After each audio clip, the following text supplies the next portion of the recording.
Alors, bonjour à tous et bienvenue sur videobourse.fr. Alors, par contre, j'espère que c'est le bon. Ouais, a priori c'est ok. Alors, je viens d'avoir une mise à jour. Alors, attends, c'est le bordel. Est-ce que je me rends compte que c'est pas ce que je veux montrer? Voilà, faut que je monte mon écran. Voilà. Là, ça doit être bon. Donc, dites-moi si c'est ok au niveau du son et de l'image. Salut. It seems ça. Salut, ça va? Oui.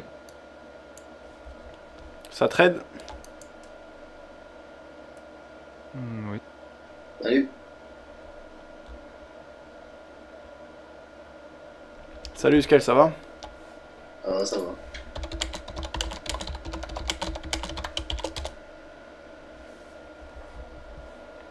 Ça a bien monté l'euro aujourd'hui, hein. Ouais. Y en a qui ont tradé ce matin? Ouais, bah moi j'ai empoché là, ce matin. Les sous fictifs. Ah, tic. Salut, Luigi. Ouais, je suis content, j'avais fait une bonne analyse. Voilà quoi. T'étais dessus à la baisse, toi? Non, moi, j'ai une position à la baisse à moyen terme, donc elle souffre, c'est sûr. Mon stop est au-dessus des précédents plus hauts du 9 février. Et sinon, à court terme, j'ai pas tradé. Je trade en général que sur.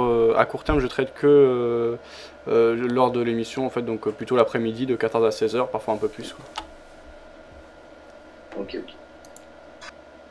Ok, merci Warsan de m'avoir confirmé que c'est aucune du son et de l'image. Donc, on va commencer l'émission tout de suite. Déjà, je vous prie de m'excuser pour les 10 minutes de retard. Problème, je suis arrivé un tout petit peu en retard et en plus, il fallait mettre à jour le logiciel de diffusion de l'émission. Ce que je voulais vous dire, c'est que vous pouvez participer à l'émission de plusieurs manières. Soit le chat écrit, en dessous du cas de diffusion de l'émission en bleu sur Vidéo Bourse. Pour ça, pas besoin de vous inscrire. Vous entrez votre pseudo, un message et je fais le point régulièrement. Je vous déconseille d'utiliser le chat de live stream puisque il est pas bien. Enfin, il est pas bien. Je fais pas le point régulièrement. J'utilise plutôt celui de Vidéo Bourse. Autrement, vous pouvez nous rejoindre et c'est mieux par audio via le chat audio Mumble. Je vais vous laisser un lien vers le Mumble. Le Mumble, c'est un logiciel qui permet de chatter par audio. C'est gratuit. Ça prend quelques minutes à installer et c'est super facile à utiliser. Je vous laisse le lien. Dernier moyen, c'est Skype. Voilà, Fabien Web.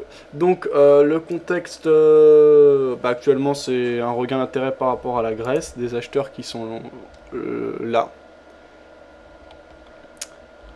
Alors aujourd'hui a priori c'est le dossier grec qui alimente la hausse. Bon, en fait je sais pas exactement parce que on nous dit depuis 2 semaines que le dossier grec va se boucler dans la journée. Depuis 2 semaines c'est pas fait mais depuis 2 semaines les marchés montent et la version officielle c'est que c'est parce que le dossier grec est en train de se déboucler. Alors je sais pas si c'est que ça ou s'il y a d'autres choses derrière, je sais pas exactement. Si vous avez des idées, des infos à ce sujet, n'hésitez pas. C'est en fumage, ça.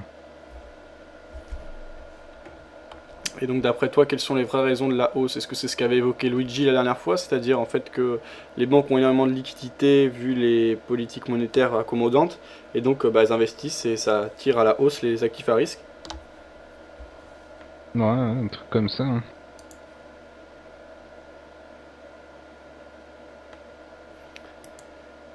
Alors en M5, on est sur un biais haussier. Si on casse les précédents plus hauts, je pense pas prendre position tout de suite parce que on a des zones de résistance au-dessus. Donc déjà d'une part, on a l'ancien support qui pourrait jouer un rôle de résistance ici. Enfin, après, l'euro il va monter, mais il va peut-être pas monter indéfiniment, quoi.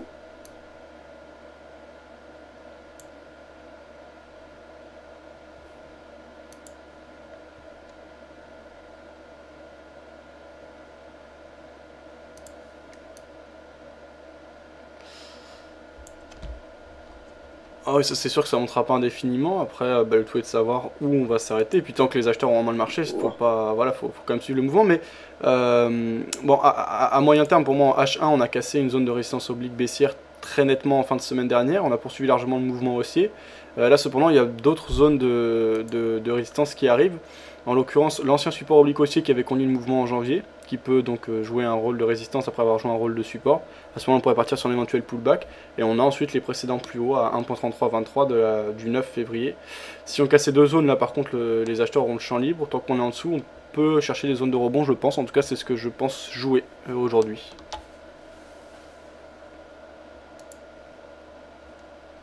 A priori, on a fait plus haut aujourd'hui. Sur Eurodol. Ouais.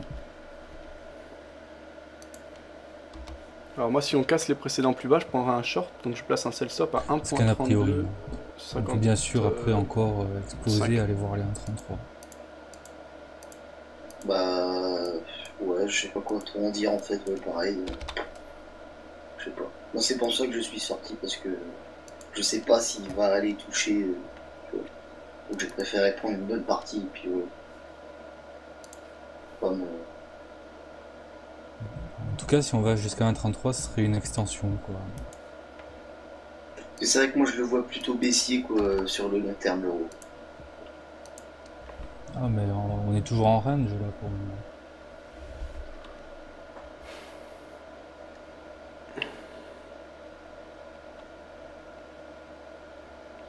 Ouais, on est en range.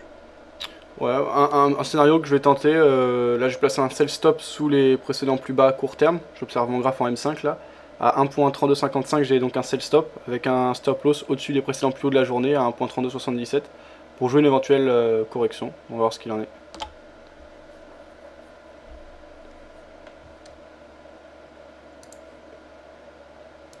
Ouais. Moi sur le long terme, c'est vrai que je reste avec un regard assez négatif quoi, sur l'euro de.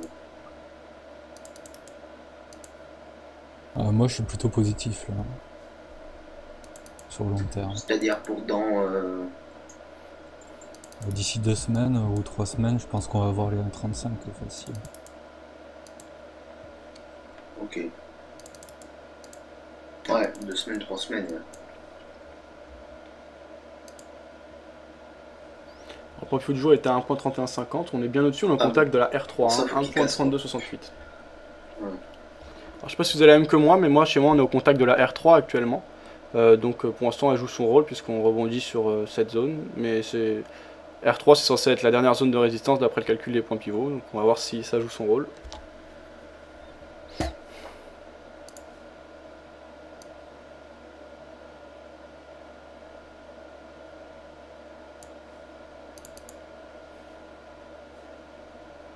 Tant qu'il y a une saloperie de barrage comme ça, là, voilà quoi. Faut le péter et puis on verra.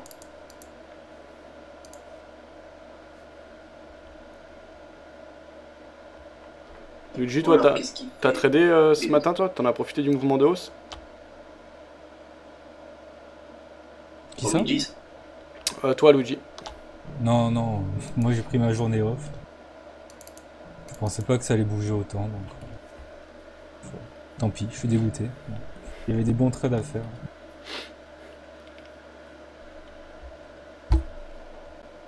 Ouais bah moi non plus j'ai pas tradé.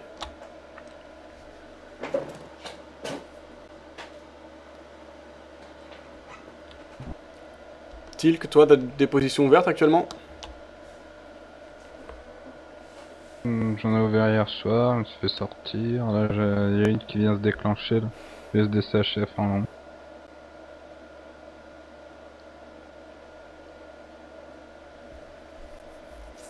Après, toujours l'euro CHF et l'USD-HKD. Encore et toujours. c'est quoi ça, USD C'est quoi, Moi, c'est quoi binaire comme pays? Pascal, USD-HKD, t'as qu'à aller voir sur ActiveTrader, regarder son webinaire. La paire où toutes mauvaises stratégies sont possibles. Moyen-âge à la baisse, martingale. Ouais, bien sûr. Sérieusement, Moyen-âge à tu la peux baisse. faire de la martingale là-dessus. Ouais, je sais pas. Moi, tout ce qui encourage la moyenne à la baisse, je me méfie souvent. Enfin bon. Non, mais va voir le webinaire de Pascal. Hein. Puis comme Ouais, tu ouais, prends mais... une sommité, Bon, après, ça peut être une stratégie de trading, hein, mais... Voilà, quoi, il paraît qu'elle est pas très recommandée, quoi. Bon, après, non, mais peu importe comment tu trades, on s'en fout. Après, le but c'est d'être gagnant, quoi. Je veux dire, t'en as qui tradent, ils disent les devises naviguent entre une médiane, un plus haut et un plus bas, donc il y a un range géant. Et après, ils moyennent à la baisse quand ça atteint la résistance. Enfin, ils vont moyenner, ils vont prendre des positions short dans le sens parce que c'est résistance, c'est qu'ils vont. Par exemple, il y en a qui tradent l'euro-dollar, ils disent la valeur médiane c'est 1,30, 1,20, 1,30 c'est des valeurs basses, et la valeur médiane c'est 1,40, un truc comme ça, la valeur haute c'est 1,60. Donc il y en a qui vont shorter les 1,60, il y en a qui vont acheter les 1,20, et après ils vont faire du Moyen-Âge à la baisse, Moyen-Âge à la hausse, bon bref. Et après ils vont essayer de faire du bénéfice comme ça. Il y en a qui traitent comme ça. Ouais, Donc après, le but c'est d'être gagnant, c'est tout. Oui, oui, le but c'est d'être gagnant, c'est sûr. Mais bon, après. Enfin, voilà. J'ai ouvert mon compte réel chez Oanda là.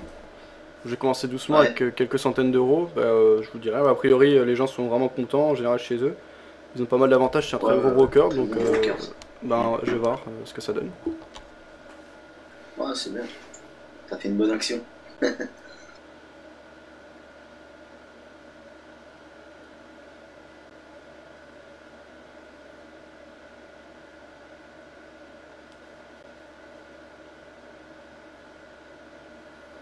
Alors par contre, eux ils proposent vraiment que le forex, donc si jamais je veux trader les indices ou des choses comme ça, je pense que je ferai en parallèle un compte chez un autre broker. Par contre, je pense plus m'ouvrir sur d'autres pairs parce que un des gros avantages de Wanda, bon, quand il y a des news, les spreads sont mauvais chez eux, c'est-à-dire qu'ils s'écartent largement. Par contre, l'exécution est toujours au top. Par contre, en règle générale, c'est-à-dire en contexte de marché normal, leurs spreads sont vraiment très bons, même sur des actifs plus exotiques ou chez les autres brokers, les spreads sont souvent assez hauts. Donc, il peut y avoir des choses intéressantes à faire. Après, il faut connaître l'actif, mais il m'intéresserait davantage aux actifs exotiques que je regardais assez peu jusqu'à maintenant, enfin aux paires exotiques que je regardais assez peu jusqu'à maintenant. Ouais.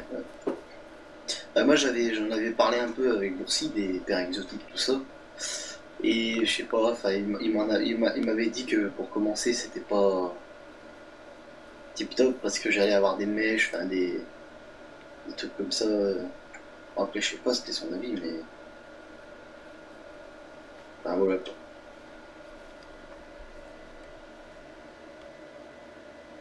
Il m'a dit qu'il valait mieux se concentrer sur les paires majeures plutôt que. Voilà, plutôt que le reste, quoi, entre guillemets. Après, moi je parlais pas d'exotique vraiment très exotique, hein. Je restais dans les majeurs, proche des majeurs, mais moi en général je me concentrais vraiment par exemple sur euro-dollar, le câble, peut-être voilà, l'euro livre sterling ou l'euro yen, et puis c'était tout quoi. Dollar yen, mais là je regarderai un peu plus. Je n'irai pas dans l'exotique vraiment très exotique. NZD, genre.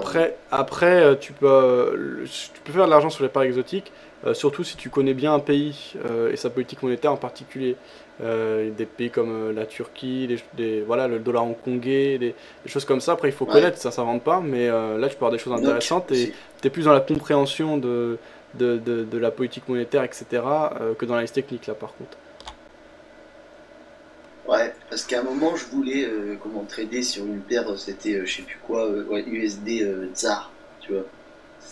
Et, voilà, il m'avait dit ça, il m'a dit fais gaffe parce que là-bas, il y a des problèmes de vodka. Je sais pas. Je sais même pas ce que c'est le ZAR. Non, sud-africaine. Ouais, c'est ça, ouais. Non, moi je crois que c'était russe. Ah là là. Non, c'est truc africain. Ouais. Et donc voilà, il m'avait dit fais gaffe parce qu'avec le pétrole, il y a des trucs machin que tu peux te planter. Tu peux avoir mal. Donc voilà, bon, je l'ai laissé un peu tomber. Mais techniquement, je regardais le graphique et il m'avait l'air intéressant. Tu vois, il y avait des belles poussées, des fois il y a des belles poussées, des belles tendances quoi. Donc voilà, même moi, bon, ça va arriver de m'intéresser à d'autres paires. Allez, USDHKD, on monte encore un peu là, allez. Une petite culbute de 5 pips là, que je prenne un petit bénéfice de 24 euros. Bonjour Faz. Salut, ça roule? Ouais, ça va. J'ai pu me ressaisir. T'as fait des bonnes affaires ces derniers jours? Bon, j'ai bien travaillé ma stratégie et je commence par aller maintenant. T'as bossé sur quoi exactement sur ta stratégie? Qu'est-ce que t'as amélioré? En tout cas, tenté d'améliorer.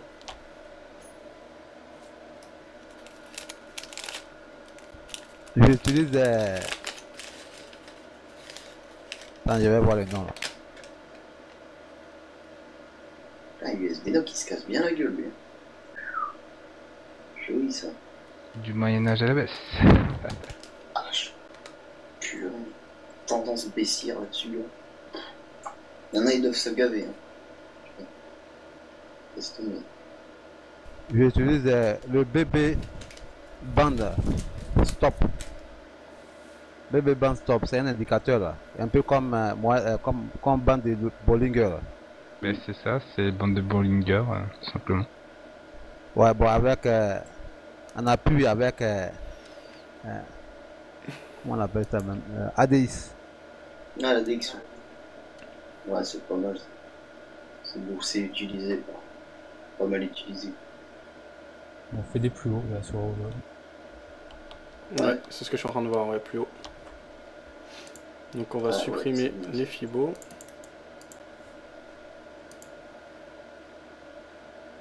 Ah voilà, j'ai pas gardé mon train. Bon, prenez tous 100 lots sur les HKD là, allez. Ah non, non. Alors un petit Et coup non, d'œil qu'est-ce qu'il fait là? sur le chat écrit. Ah, vous pourrez même prendre 1000 lots parce que ça fera que 100 € de points. Alors le temps que je fasse le point, je vais mettre en... Voilà. Salut Killer Trading, alors salut The King qui est là, Love Knot qui est là, LOL Eurodoll, Nico qui nous dit bonjour à tous, salut Nico, Trend qui nous dit Fab, tu pourrais donner une liste de brokers no dealing desk. Trend, je crois que tu as ça sur le forum.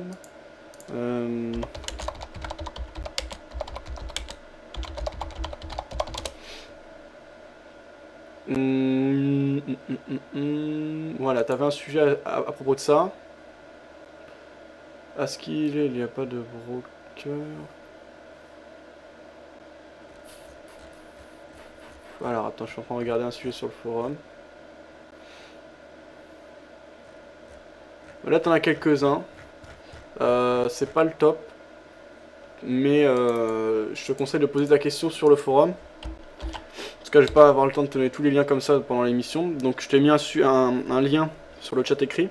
Tu peux poser tes questions sur le forum et je pense que tu auras des réponses. Et en plus, l'avantage du forum c'est que ça reste alors que le chat ça ne reste pas. Et ça c'est une question qui peut être posée à plusieurs reprises. Donc autant la poser une bonne fois pour toutes. Là vu que c'est un sujet qui concerne cette discussion, justement tu peux demander à si quelqu'un ou alors à tout le monde de donner les brokers no dealing desk qu'ils connaissent et on pourra comme ça établir une liste. Donc voilà, je te conseille de te diriger vers le forum à ce sujet. Sinon les no dealing desk connus, tu as FXCM, ensuite tu as tous les brokers qui proposent des ECN, des modules ECN, donc tu as Ducascopy, Deltastock, tu en as d'autres qui sont peut-être faux parfois. En tout cas, des fois, il y en a qui soupçonnent à des faux ECN. Tu as FX Open, ECN qui propose également, etc. Donc voilà, tu peux en avoir pas mal, mais voilà, pose la question sur le forum, tu auras le plus de réponses et le plus détaillé possible. Nico qui nous dit voilà. Daniel, alors R1 1.3291, dit Nico. Alors, ok, donc on s'en approche de cette R1 hebdomadaire. On a cassé les précédents plus haut, donc je peux les supprimer. Voilà. Tu seras en réel à partir d'aujourd'hui, Fab, demande Daniel Jones. Non, Daniel, très bientôt. En fait, j'ai mes sous là à consacrer au réel. J'attends juste la confirmation de la part de Wanda de mon ouverture de compte. J'ai envoyé mes documents hier en fait. Et donc, une fois que c'est confirmé, je transfère. En l'occurrence, je vais commencer seulement avec 200 €. Donc je vais commencer vraiment doucement. Et ensuite on partira sur des capitaux plus importants. Ce sera intéressant. Vous avez vu ce que ça a pu donner l'année dernière. Bon après j'ai pété un plomb. Mais on commence doucement. Et puis on essaiera d'être constant et de faire quelque chose d'intéressant. Voilà. Mais pour l'instant je suis encore en démo. Jusqu'à ce que l'argent soit effectivement crédité sur mon compte Wanda. Hermès qui nous dit les paires exotiques sont super. Car souvent il y a souvent de belles tendances. LOL qui nous dit Tic qu'il est bien notre euro sterling. Les résultats pour l'aide à la Grèce risquent de tomber vers quelle heure? Alors ça on ne sait pas amateur, il n'y a pas d'heure précise parce que c'est une réunion de l'Eurogroupe donc c'est pas formel, il n'y a pas quelque chose à respecter au niveau de l'horaire. On attendra, ça peut tomber à tout moment quoi, une fois qu'ils se mettent d'accord et c'est pas facile de se mettre d'accord donc je crois qu'il n'y a pas d'horaire précise. Et quand il y aura un accord ça sera diffusé comme on dit, ce sera publié voilà. Alors salut Pipsurfer, Til qui nous dit je me suis fait sortir hier à 2 pips près. J'ai du mal à croire que l'on va plus monter. On est sur le haut de la Bollinger en H4 sur Eurodoll. Plus monter ou plus monter tu voulais dire bébé? Pipsurfer qui nous dit ouah, tout le monde trade aujourd'hui. Vous êtes des guerriers les mecs. Alors pourquoi Pipsurfer? Pourquoi? Qu'est-ce qui t'incitera à ne pas trader toi aujourd'hui par exemple? Alors il n'y a pas de nouvelles macroéconomiques aujourd'hui donc on n'aura pas de spécialement quelque chose à regarder à 14h30, là il est 14h29. Amateur qui nous dit acheteur depuis les 1.3204, qui nous dit là on se situe sur mon TP sur euro livre sterling, Fab t'es en réel, non, j'ai envie de shorter le Rodol, tu avais dit 0.84. Soit je fais un coup pour rien, soit je coupe, je laisse courir, je fais un. Je tente, salut Fab, quel est ton indice pivot? L'indicateur de point pivot, tu peux l'avoir sur Vidéo Bourse, je vais te laisser un lien également. Tu as la partie outils, bibliothèque d'indicateurs, bon en l'occurrence elle est très peu remplie, il faut que je la remplisse. Ah non, c'est pas celui-là. Attends, je vais te donner le lien tout de suite.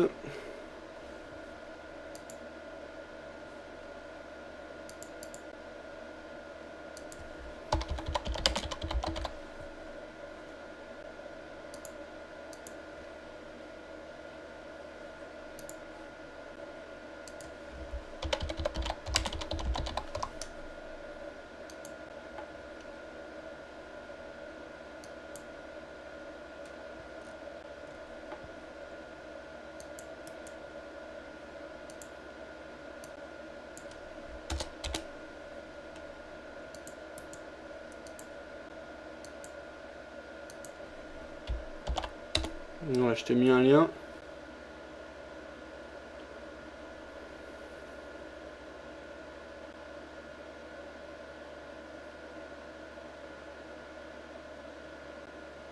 Tu traites quel type de lot avec 200 euros? Bah, il n'y a pas de lot minimum en fait chez Wanda, Daniel. Donc je traderai sans lot minimum. Tu vois ta réponse quand il y aura plus rien à boire et à manger.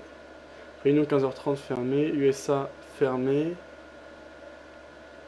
Disait The King. Ne plus monter, on est en haut. Oh là, alors réponse à 22h.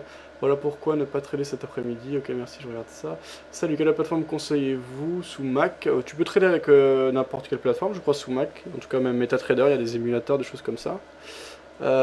Sip qui demandait ça. Salut Fredo. Train qui demande Fab, tu es chez un broker au sel? Non, Honda est un market maker, mais c'est un bon market maker. The King il dit ok merci, va installer ça, je tiendrai au courant.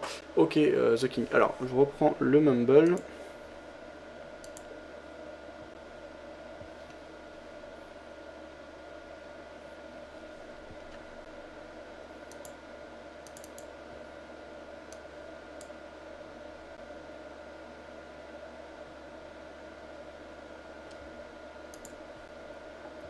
Bon, mais je peux refaire mon call, je crois qu'on a vu les plus hauts.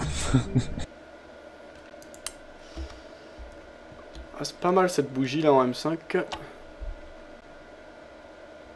Elle termine en 2 minutes, si on termine sur ça, je pense rentrer à la vente.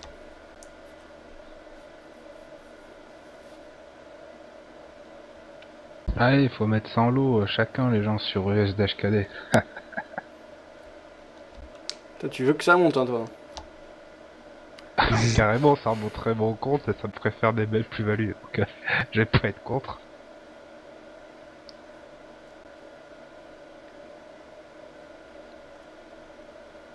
Sans lot ça fait quoi ça? 10 millions?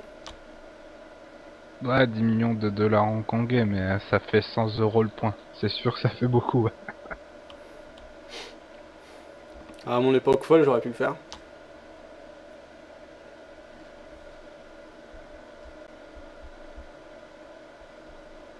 Fab, ça serait raisonné.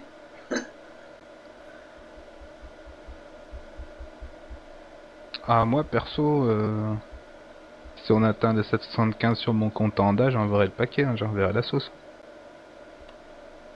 Pardon, t'as dit quoi? Si tu as atteint quoi? Si les 775 sont atteints, moi sur mon, sur différents comptes, j'enverrai la sauce. Hein. Parce que si ça remonte rapidement, 200 pips ou 200 pips en quelques semaines, il y a des sous à se faire. Hein. T'as un compte de la mort, toi aussi. Bah non, quand je dis envoie la sauce, t'envoies un peu de levier, quoi. Après, pas forcément tout risqué non plus, mais... Ah, parce que j'avais entendu dire Fab qu'il avait un compte de la mort. Non, moi j'en ai plus. Moi je me ferai un compte à risque. Après, je suis en date, t'es levier 50 maximum, donc bon, c'est déjà énorme, hein, levier 50 c'est sûr, mais c'est déjà moins que des brokers qui proposent levier 500 ou 1000.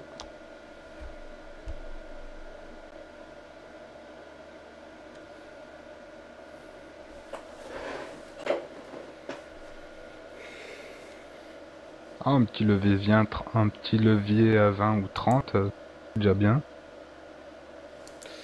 Ok, je tente un short sur l'euro-dollar, donc entrée à 1.3265.3.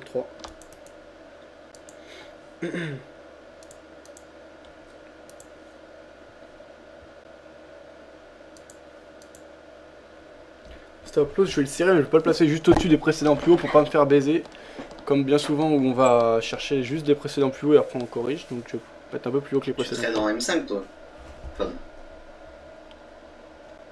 Bah là j'étudie en M5, ouais, mais après je veux dire je serais dans l'intraday, je sais pas, que je serais dans M1 ou M15, c'est pas la différence majeure quoi. Je traite ce que je vois et ce que je sens, après là en ce moment oui je regarde les cours en M5, mais voilà, moi pour moi l'unité de temps ça change pas totalement ma manière de voir les choses en fait.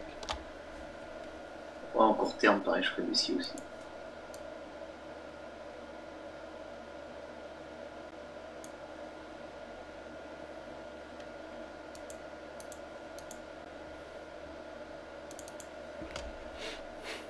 Ouais, je mon stop à 1.3285.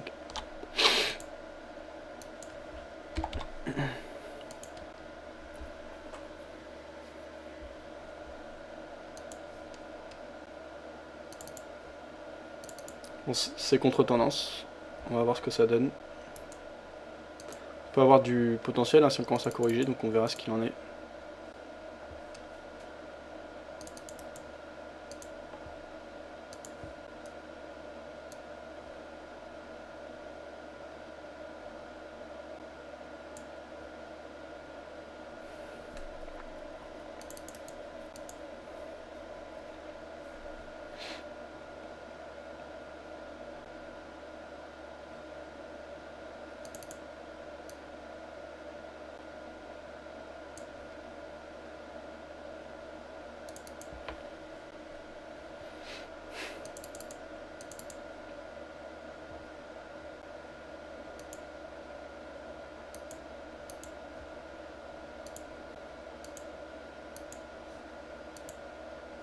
Donc pour le moment ça bouge pas beaucoup. Je vais écouter ce qu'il me dit d'un point de vue fondamental. Alors, salut Fredo92, Train qui dit Fab, tu trades chez un broker, ça on avait vu. Je vais installer, je tiendrai au courant. Daniel Jones qui me disait, moi je suis sur MacBook Pro, j'ai dû installer Windows pour utiliser MT4. Ok, je suis sur Mac et j'utilise Crosser pour pouvoir utiliser MT4. Risqué, j'ai pas de signal short pour le moment, disait The King. Tout dépend de ce que tu vas chercher. Cash pour le moment. Tu risques 20 pips pour combien de profit? 10 ou 20 fab. Pas de profit annoncé amateur, donc j'ai simplement un stop loss pour toujours limiter mes pertes. Et sinon je vais chercher un take profit, pas de take profit précis justement, je vais chercher un profit potentiel en essayant de suivre un mouvement. Donc c'est à dire que si j'arrive à cerner l'amorce d'un mouvement et d'une phase de correction, je laisse courir la position et une fois que le mouvement s'essouffle, je prends mon gain. Voilà comment je procède. Là j'ai repéré les retracements de Fibonacci depuis l'accélération haussière de la fin de semaine dernière. Donc on voit qu'il y a du beau potentiel, même si on trace que les 23.6, ça retourne vers les 1.3205, ce sera déjà un gain très significatif de 50 pips. Donc voilà comment je procède et ce que je vise.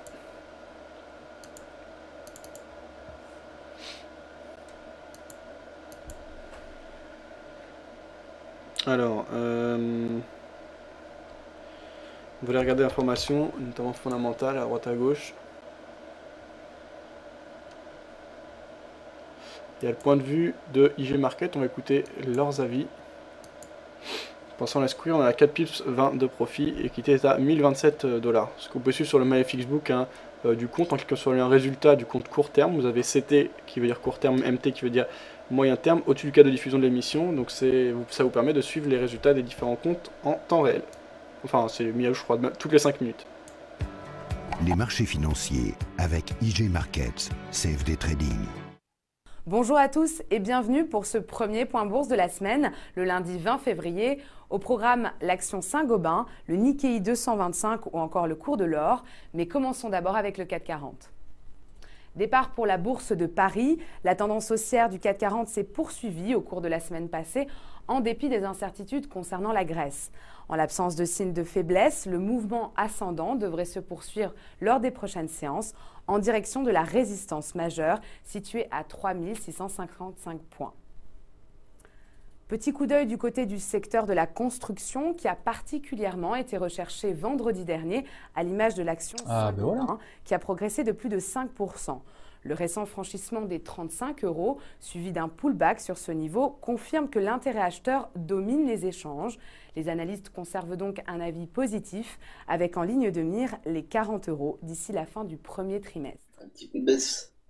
Poursuivons ce point bourse avec l'indice japonais, le Nikkei 225, ou encore le cours des matières premières avec l'or. Partons pour Tokyo maintenant. Le Nikkei 225 a lui aussi vivement rebondi depuis le début de l'année, profitant du recul prononcé du yen. Graphiquement, l'indice japonais s'est ainsi affranchi d'un obstacle horizontal à 9110 points qui a libéré un nouveau potentiel de hausse.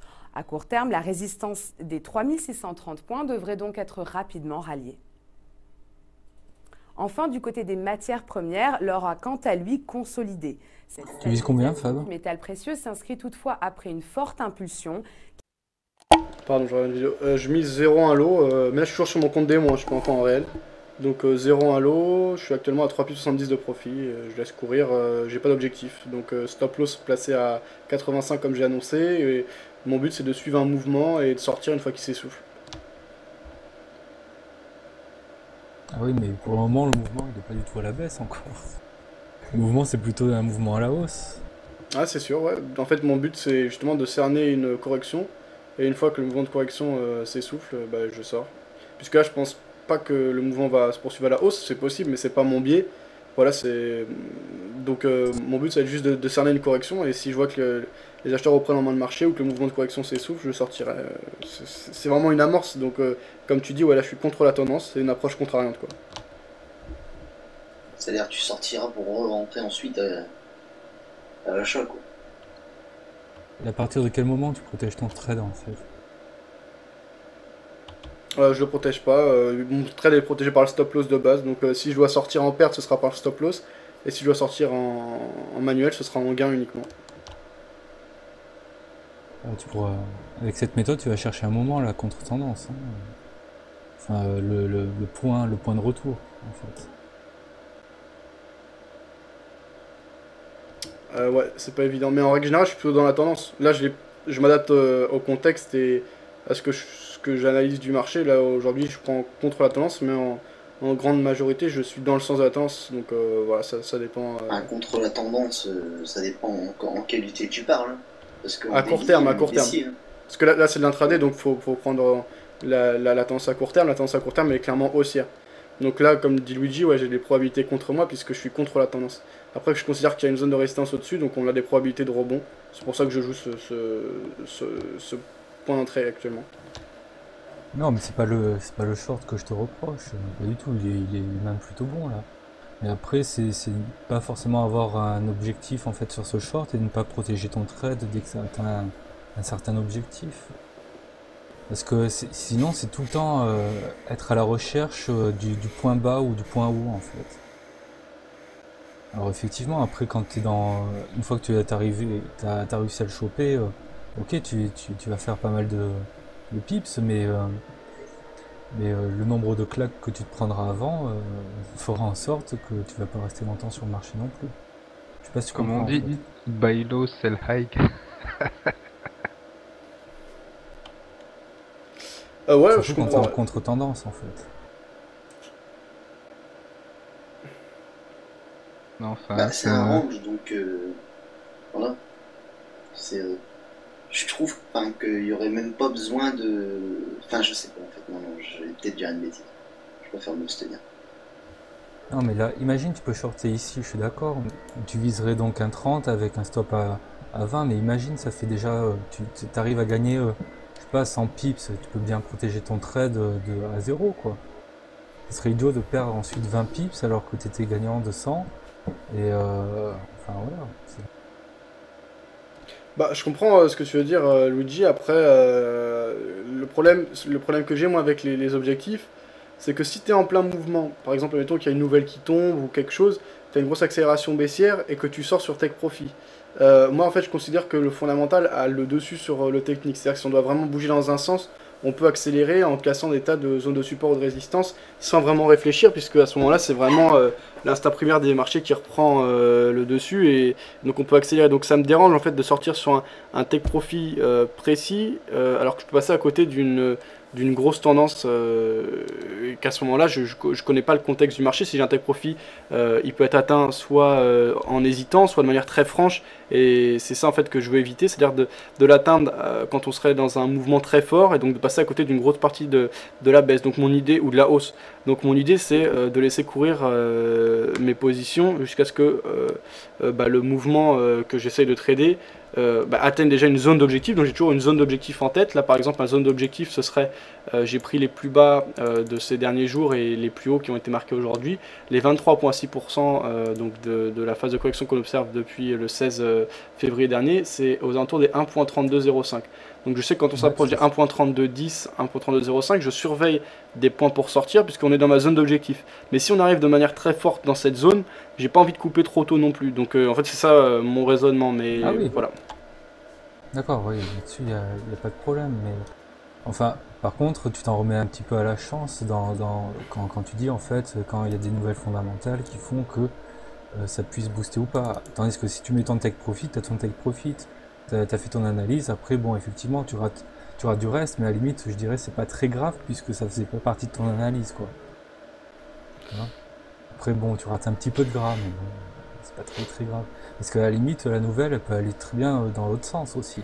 Ça peut toucher ton take profit, toi tu l'as pas pris, et hop ça se retourne et ça va contre toi. À la part une nouvelle. Ouais t'as raison.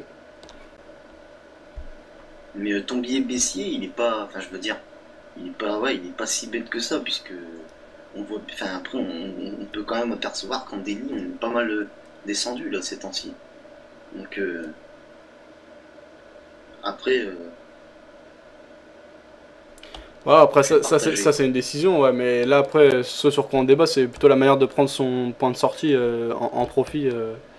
Donc Luigi lui il pense qu'il faut mieux planifier précisément son point de sortie et se fixer un objectif précis. Et moi en fait Luigi je suis d'accord avec toi. En fait par exemple si ce serait en journée quand je fais d'autres choses ou que je suis pas tout le temps devant mon PC, je serais susceptible de placer mon take profit pour éviter ce que tu viens de dire. Maintenant vu que là dans le cadre de l'émission je suis vraiment à la seconde de toujours les yeux rivés sur le graphe, j'essaye de faire ça moi-même étant donné que pour moi le plus dur à gérer c'est les pertes. Les pertes je les fixe toujours très précisément alors que les gains je peux plus laisser courir. Comme tu dis, ça peut jouer dans mon sens comme contre moi, mais si derrière je vois qu'on a un mouvement de correction donc qui va, alors que j'étais en gain important, qui va aller contre moi et qui va retracer une partie de mon gain, je pourrais sortir rapidement et quitte à perdre quelques pips, je préfère faire ça. Maintenant ça peut jouer pour moi comme contre moi, c'est une question de compromis comme toujours en trading, donc moi c'est le choix que j'ai fait pour l'instant, ça sera après je changerai, mais pour l'instant voilà c'est l'approche que j'adopte. Ouais, je comprends, mais en fait, disons que ne pas se fixer de limite, à la limite, quand tu es dans la tendance, ok, y a pas de problème. Mais par contre, quand tu es contre-tendance, tu verras souvent les cours revenir vers ton point d'entrée.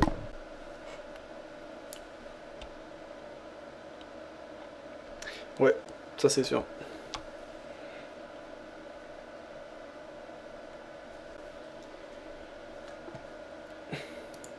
Allez, prenez tous sans l'eau ou sur SDSHF. Alors effectivement, là, si on arrive dans la zone de 32, 0,5, 10, en fait c'est un peu comme vendredi, quoi, comme t'as fait, où t'avais pris ton profit en fait presque sur des plus bas, quoi. C'était bien fait en fait. Mais ok, mais très bien en fait. Mais disons que moi, à ta place, je protégerais ma position, quoi, évidemment. Protéger, t'entends ça, déplacer le stop au break-even, c'est ça?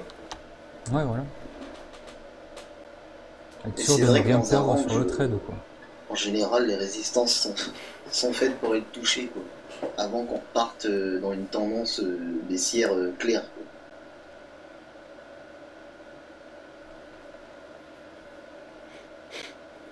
quoi. Bah après oui c'est clair, de toute façon la tendance c'est une question de point de vue, hein, parce que ça dépend en fait, mais là dans le cadre du court terme, pour moi, ce qui est le plus cohérent, c'est de regarder par exemple jusqu'au H1, et là que ce soit en M15, M30 ou H1, la tendance est clairement haussière, pour moi on est quand même vraiment dans un élan haussier, donc je suis contre la tendance. Après, si tu montes dans une unité de temps plus large, comme le journalier, etc., ou le weekly, oui, tu es sur un élan de fond qui est plutôt baissier. Après, voilà, il faut se fixer ses propres repères, et par contre, il faut repérer les zones de résistance. Et pour moi, un des arguments, là, c'est qu'on est proche de zones de résistance potentielles. C'est un des autres arguments que j'ai pour la vente. Ouais. Et moi, je pense que si on devait repartir à la hausse ou à la baisse, je pense que d'abord, on aurait un contact avec un niveau clé, quoi. Voilà. Ok, donc pour toi, c'est trop tôt en fait la position à la vente là. Non, bah après je sais pas en combien de temps tu trades, hein. Donc tu trades en M5, en M5 là il y avait, si tu fais du scalping, je sais pas comment tu trades, hein. Mais là il y a eu une petite baisse, hein, on l'a bien vu, enfin même une grosse. Hein. Là, si tu rentres acheteur sur ces niveaux, même en journalier ou en hebdo, tu peux te prendre 100 pips dans la gueule. Hein. Bah tu oui, rentres à l'achat. Exactement. C'est pour ça que je suis sorti. Eh ouais. Parce que dès que j'ai vu que ça avait pété, que ça avait bien pété la résistance là, je me suis dit il va y avoir ouais voilà, ça va s'essouffler, ça va comme d'habitude, hein, faut qu'il respire le cours en fait. Donc voilà. Mais non, ouais, bah en M5 t'avais bien joué là. Enfin M5, tu prenais M5, M15, voilà quoi, il y a un range en M15, donc tu prenais le haut du range et puis voilà, c'était gagné. Mais c'est vrai que sur le long terme, enfin plus long terme, moi je pense qu'on va aller toucher quand même la résistance. 1,3320. Voilà. C'est mon avis. Alors après, désolé si t'es à la baisse, hein, mais pas casser le moral. Ouais, t'inquiète pas, hein, c'est pas toi qui fais le marché. Ouais, voilà, c'est pas moi qui fais le marché, et puis c'est que mon avis, quoi. Mais quand même, je commence à... Non mais franchement, je commence à comprendre un petit peu grave quand même, à force. Je passe ma vie dessus, donc voilà quoi. Ouais, c'est ce qu'il fait quand même. Oui, je m'en doute. Ouais. Après oui, il n'y a pas de raison, c'est clair qu'il n'y a pas de gourou, ni rien quoi. Mais on va aller toucher quand même la résistance. Ouais, avant d'y aller, on peut aller voir un 30 aussi, hein, pourquoi pas. Oui, et puis voilà, on peut continuer à... Tout est possible. 1 euro pour... à ranger pendant 3 heures, et puis voilà. Pour 0,5 $. C'est... En plus, c'est fermé aujourd'hui, les États-Unis. Ah ouais, il y a moyen de s'emmerder ferme cet après-midi. Hein. C'est possible en effet. Ouais, ils sont à la mer, ils sont à la plage. Là. Attends, nous on est en train de se prendre la tête sur l'euro là. Truc de fou quand même. C'est pour ça, Luigi, que tu traites pas aujourd'hui, c'est parce qu'ils sont pas là les Américains. Ouais, ils sont fermés. Je pensais que ça allait pas bouger, et finalement ça a beaucoup bougé ce matin, donc j'étais un peu dégoûté. Et ben voilà quoi. J'ai d'autres choses à faire, donc ça tombe bien. Je développe encore des fichiers, puis basta. Des fichiers, tu parles de développement par rapport au trading? Ouais. Tu développes encore? J'améliore les trucs que j'avais déjà, en fait, tu vois. Les trucs à la con, tu vois. Mon journal de trading et tout ça, en fait. Les trucs de stats, j'aime bien faire. Ok, tu gères un journal de trading perso, c'est pour toi, c'est pour te justement faire des statistiques, des choses comme ça? Ouais, tout à fait. C'est important selon toi ça? Je pense que c'est primordial.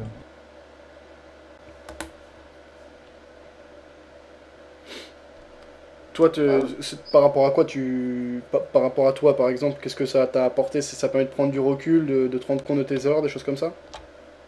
Ouais, mais tu vois en fait où tu fais des erreurs. Tu vois également comment réagit tu vois tes positions en fait, enfin ton portefeuille. Tu vois comment réagit ton portefeuille par rapport au marché. Tu vois, tu peux voir en fait s'il est plus volatile, s'il est moins volatile. Et donc ensuite mettre des tailles différentes, donc suivant la volatilité. Enfin, il y a plein de choses. Après, tu peux voir, en fait, suivant certaines stratégies que tu as, tu fais des pourcentages. Est-ce qu'il y a, donc, certaines fois, est-ce que tu devrais moins les trader? Enfin, voilà, quoi. Ça te permet de tout analyser. C'est primordial. Il faut que tout le monde fasse ça. Hein.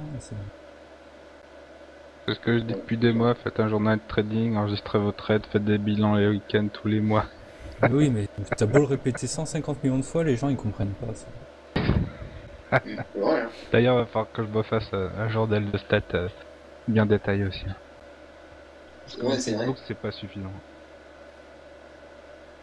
Ça, c'est les choses que tu peux te dire 10 fois et que tu ne feras pas. Ah, mais si tu dis 10 fois que tu ne fais pas, c'est que voilà, tu le feras pas parce que t'en as pas envie. Mais bon, après, si c'est comme tu veux. Hein.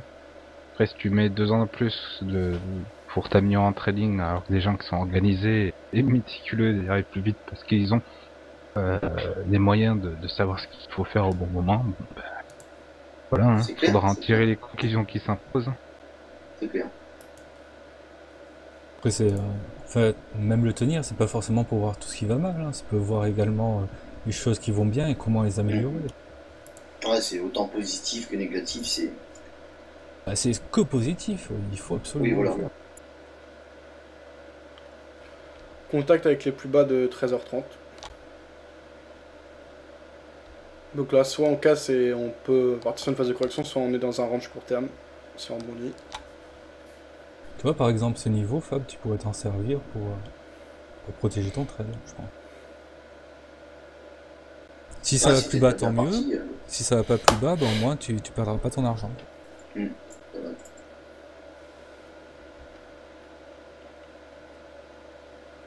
Ah, il faut sécuriser sa position, quoi, c'est bien. Quitte à reprendre ensuite la même vente ou à la même hauteur que tu as pris tout à l'heure. Ça s'appelle du cadrage. Cadrage de position. J'ai mis un webinaire là-dessus sur ActiveTrade. Très très importante.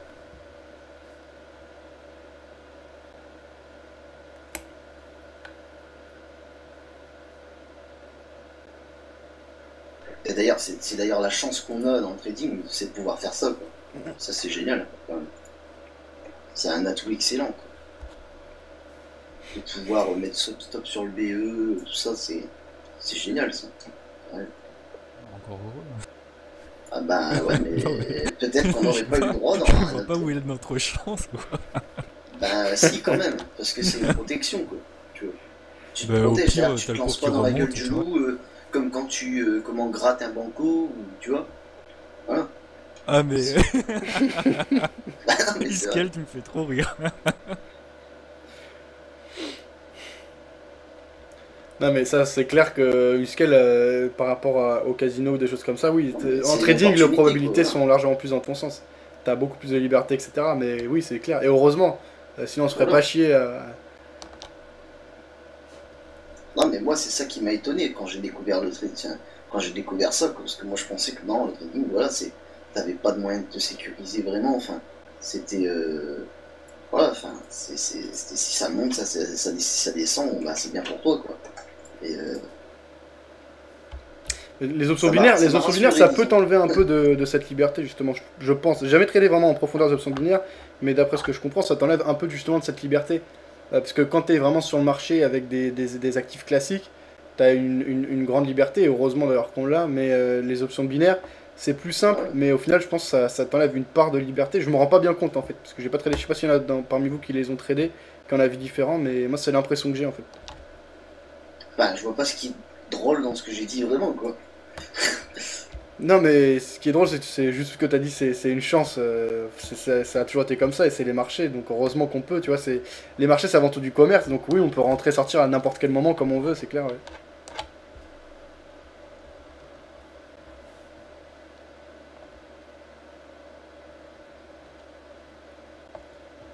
Ouais, voilà, c'est pas défini, quoi, on va dire. C'est pas... Il n'y a pas de règle sur ça, quoi. C'est ça qui est mieux. Genre, bah après, ça dépend, peut-être les options binaires, c'est comme ça. Les options binaires, par contre, c'est comme ça. C'est-à-dire que t'as une date, et puis Voilà quoi.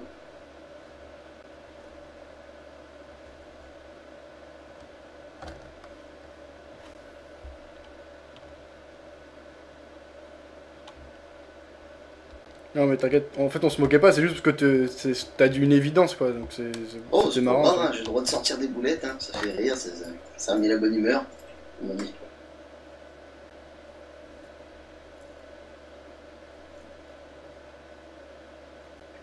C'est peut-être une connerie, hein. Des fois je dis des conneries, hein, ça m'arrive. Bon, a priori les Américains ils manquent au marché, il se passe pas grand chose.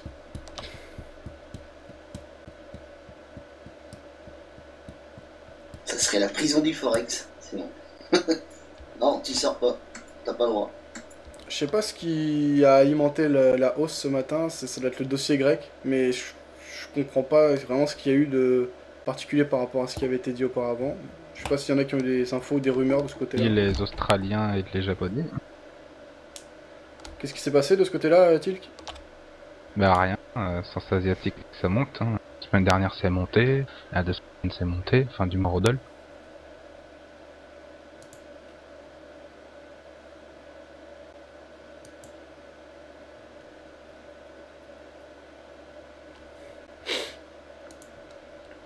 Je sais pas si c'est encore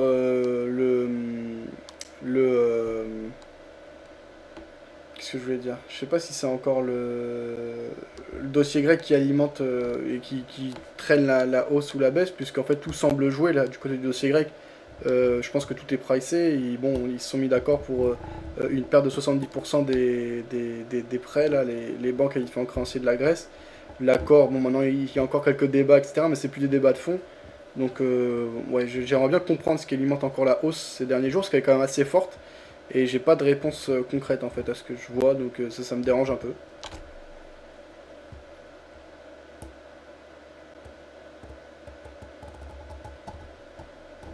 Ah, ils vont mettre l'ancien PDG de Soggen, qui a peut-être à la tête de Veolia. Ah, ils veulent pas mettre Borloo? Non, il y a plusieurs noms qui circulent. Il y a Daniel, enfin, le bouton là, l'ancien PDG de la Société Générale. Il y a plusieurs noms qui circulent. Ok, ok.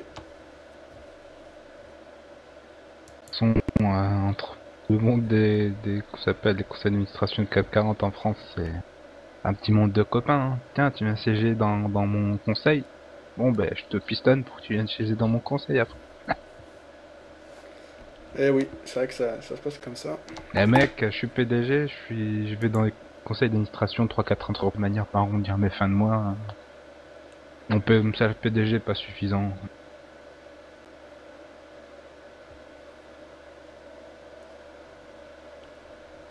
Bonjour Hélène, ça va? Bonjour à tous, ça va très bien, pas de problème. Salut. Un petit cac en forme là. Salut Hélène. Bonjour Hélène. Vous amusez bien sur l'euro-dollar, ça va? Ouais. Pas trop, je m'ennuie moi, là je suis rentré que cet après-midi. Ceux qui sont rentrés ce matin, ils ont dû bien s'amuser. Toi, t'as tradé ce matin peut-être Hélène? Oui, mais les indices. T'as été dans le bon sens? Oh ben, les indices sur le CAC, tout ça, on est vraiment sur un canal haussier depuis un bon moment, donc c'est relativement facile. Ouais, jamais rien de facile sur les marchés, hein. Bravo à toi si t'as été dans le bon sens. On a cassé les précédents plus hauts. Après toi sur le CAC, est-ce qu'on va rallier les 61,8% de retracement de la dynamique baissière qu'on a depuis ces derniers mois? Ah, je travaille pas du tout comme vous, je travaille pas avec les FIBO. Moi, je travaille qu'en latéral, hein, donc enfin en horizontal plutôt. Donc je n'ai pas du tout la même façon de travailler que vous, absolument pas. Moi là, j'envisage à 3500, 3520 à peu près. Je pense que ça va monter jusqu'à la résistance weekly. C'est Attends, je regarde parce que 4011. à Sur le long 4011, terme. 4011 pas encore, mais bon pour aujourd'hui, je Ah non, pas tomberai aujourd'hui. bien sur un 3520 facile, quoi. Ouais, moi tu vois, je On est viserais sur 3590.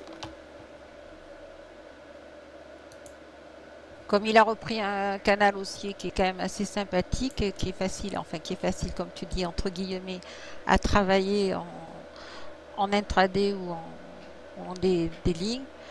Bon, moi je repars sur les indices. Sur les indices, je m'en sors beaucoup mieux que dans les forex de toute façon. Alors c'est vrai que c'est pas peine que je me prenne la tête. Ouais, c'est clair. Ah, si tu arrives mieux, ouais, sur le CAC et tout.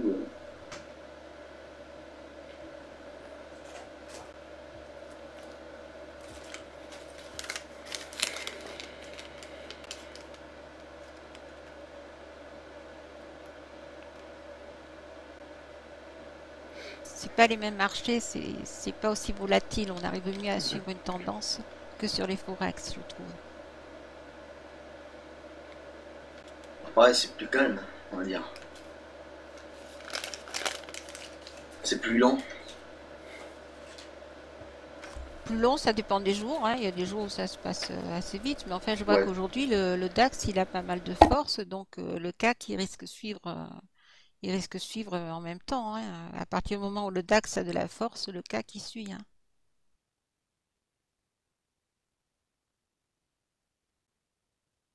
Envoyez la sauce sur USDHKD.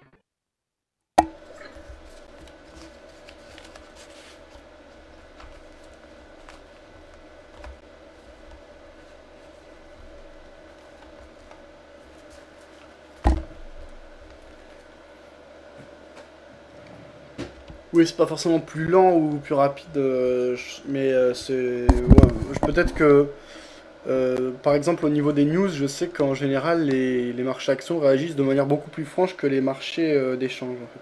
Parce que sur les marchés actions, c'est assez simple, c'est-à-dire qu'une bonne nouvelle est considérée comme bonne pour l'économie, il y en a une hausse. Sur les marchés monétaires, c'est différent, parce que des bonnes nouvelles peuvent parfois amener des anticipations de décisions par rapport aux politiques monétaires, et voilà, amener des mouvements un peu bizarres. Et j'ai remarqué ça au niveau des nouvelles macroéconomiques. On a souvent des mouvements plus fluides et plus simples à trader que sur les marchés d'échange, je trouve. Pour ma part, il y a fort longtemps que je l'ai remarqué. Hein, sur une nouvelle, ça, bon, mais si elle est bonne, ça part dans le bon sens. Quand tu es dans les forex, souvent, tu as une période où ça va partir à contresens et puis tout d'un coup pour repartir dans le bon sens. C'est très volatile le forex. Les indices sont quand même plus calmes, donc pour moi plus facile à traiter. Ils sont vachement plus précis aussi au niveau des points, je trouve. C'est-à-dire que quand ça va toucher un point, c'est paf quoi. C'est pile to pile. Et moi, je vais être chez Honda là, mais j'aurai pas accès en fait au CFD ni au futur. Toi, Hélène, t'es chez qui pour trader en fait le futur CAC 40? Mais j'étais sur Saxo où là j'ai pris un petit peu 4XP pour voir un petit peu ce que ça donne. Autrement, normalement, je suis Saxo plutôt. Ok. Bah moi en fait je vais me mettre à la recherche parce que bah, je vais rester sur le forex, mais il y a aussi des fois où je voudrais trader les marchés actions par rapport notamment à ce qui vient d'être dit là. Et bah, je vais essayer de chercher un bon broker à ce niveau-là. Moi tu vois 4XP, ce qui me dérange c'est la régulation. Il n'y a pas de régulation. Je sais qu'ils ont une commission de 1 point sur le CAC, donc ça c'est vraiment excellent. Mais ouais, je cherche plutôt un broker régulé. Donc Saxo ils sont très bien c'est sûr, mais c'est 2 points sur le CAC 40, donc je sais pas exactement vers quoi me diriger en fait. C'est une idée là, c'est bien ça, CMD Market là. CMC tu veux dire? Ouais, CMC, ouais. Pour les indices, ils sont... Ouais, mais ça dépend si tu veux un marché vraiment régulé de futur, t'as accès directement au marché ou un CFD. Donc voilà. C'est futur, le vrai marché futur, t'as pas 3 milliards de brokers. Hein. CMC. Non, moi je m'en fous. À partir du moment où le marché est fluide, ça me dérange pas. Après, ça c'est plutôt quand on a vraiment des grosses sommes à investir que ça peut poser problème, parce que l'histoire de contrepartie, etc. Mais tant qu'on reste dans des sommes relativement modestes, donc jusqu'à plusieurs dizaines de milliers d'euros, je pense que ça pose pas de problème, peu importe l'un ou l'autre. Mais toi, par exemple, tu conseillerais quoi comme broker, toi, Tilk? Après, ça dépend de tes besoins, parce que le broker, ça dépend ce qu'il y a à te proposer. Donc il y a plein de brokers qui se valent. Donc après, mais un broker régulé qui a pignon sur rue et pas un truc qui est régulé à chiffres. CMC, il est bien pour les indices pareils. Par contre, la plateforme, elle est un peu... La plateforme, leur plateforme, elle est un peu à chier. Et ils proposent un spread de combien eux? 1,5, 2 sur le CAC 40. Ouais, voilà. 0,7 sur le FTSE, le DAX, je crois que non, c'est 0,7 sur le DAX et 1,5 sur le FTSE. Indice Voilà. En anglais. plus, ils offrent un bonus d'entrée assez intéressant, on va dire. T'as une semaine, je crois, 3 jours sans perte, un truc comme ça. C'est pas mal. Tu peux trader 3 jours sans perte, une semaine. Ça dépend ce que tu mets, quoi. Et ça, c'est peut-être intéressant pour commencer, quoi. Oui, voilà, pour commencer c'est bien, mais après t'as des tas de limites hein, qui te permettent pas de gagner des 1000 et des 100. Sinon, non, Active mais, Trade, c'est pas mal, ça permet voilà, de quoi. trader avec 10 ou 1 centime sur le 440. Parce que eux, le contrat, un contrat, ça fait 10 € le point, donc 0,01 lot, ça fait... un micro lot, ça fait 10 centimes le point, et un mini lot, ça fait 1 € le point, donc voilà. CMC, ils sont sérieux. C'est pour ça que je dis ça, après, je veux, quoi, mais... Ouais. C'est un bon broker pour un disque.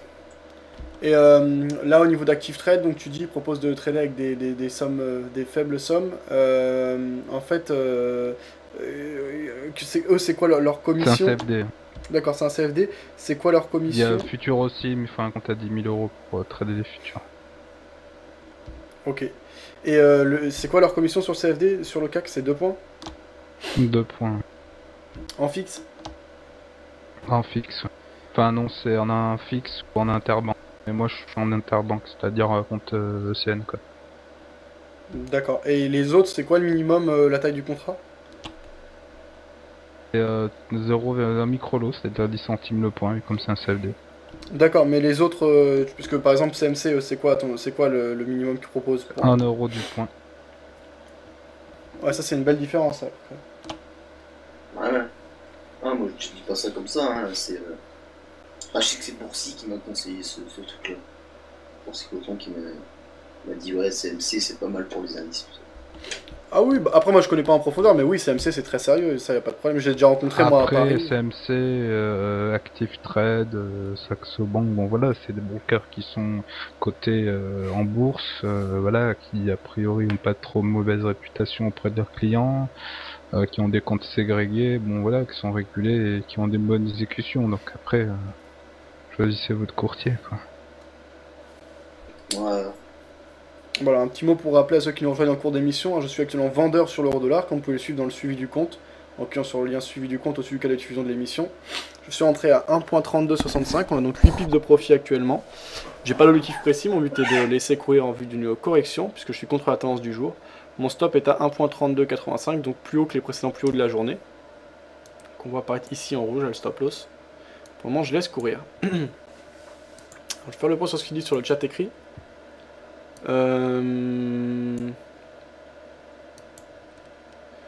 Alors, il y a eu pas mal de... Fab, de faire le live toute la journée, ça me dit.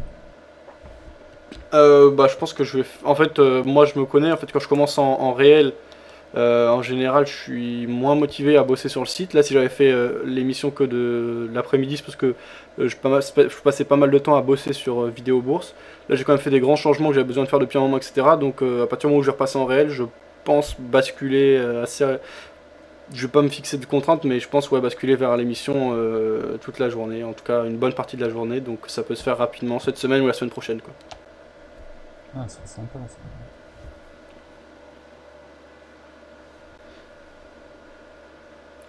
Bon, après, il faut aussi que ça intéresse les gens, quoi. Là, l'avantage, quand c'est vraiment que 2 heures, c'est que il y a toujours quelque chose à dire, parce qu'on prend contact avec les nouvelles, etc. Plus long, c'est un autre modèle d'émission. Puis voilà, faut voir qui ça intéresse aussi, quoi. Il faut surtout, oui, qu'il y ait des personnes qui viennent, qui interviennent, quoi. Tu vois. Parce que sinon, ça peut être long, effectivement, commenter toute une journée de bourse. Hein. Surtout quand il n'y a rien à dire, hein, parfois.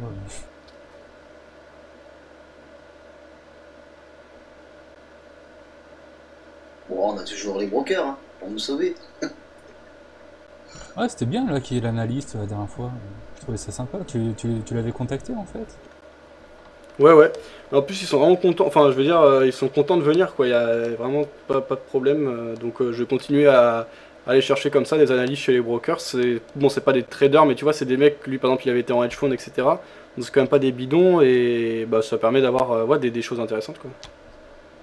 Ah ouais, non, Nicolas Fastauer, c'est loin d'être un bidon.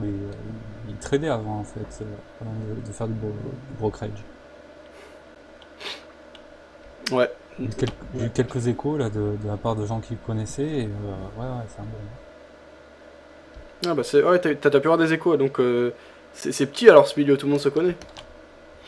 Ouais, un petit peu. Ce qui reste.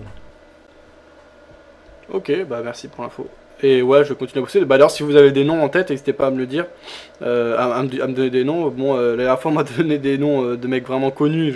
Pour l'instant, j'ose pas vraiment les démarcher, parce que c'est encore trop petit l'émission, mais sinon, je fais juste des demandes toutes simples, et puis voilà, s'ils acceptent, ils acceptent. Mais Vidéo Bourse, comme c'est quand même assez consulté, c'est bien référencé en France, etc. Les brokers, en général, ils sont contents, donc ils envoient rapidement quelqu'un, quoi.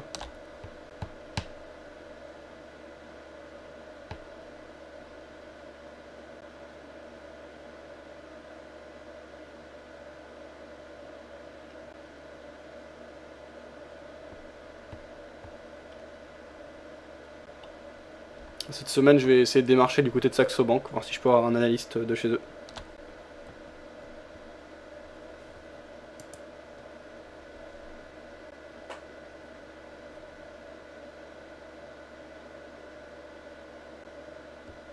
Après, c'est aussi un peu de la chance, hein, parce que des fois, t'as des faux analystes, on va dire, c'est juste des commerciaux, ils ont jamais tradé réellement de leur vie, ils ont juste des notions. Des fois, tu tombes sur des mecs comme Nicolas là, la semaine dernière, ça dépend, quoi. Nicolas? Ah oui, Nicolas Fastauer, ouais. Ah ouais, bah oui, c'est vrai. Ouais, il y en a, ils ont beaucoup moins d'expérience que d'autres, effectivement.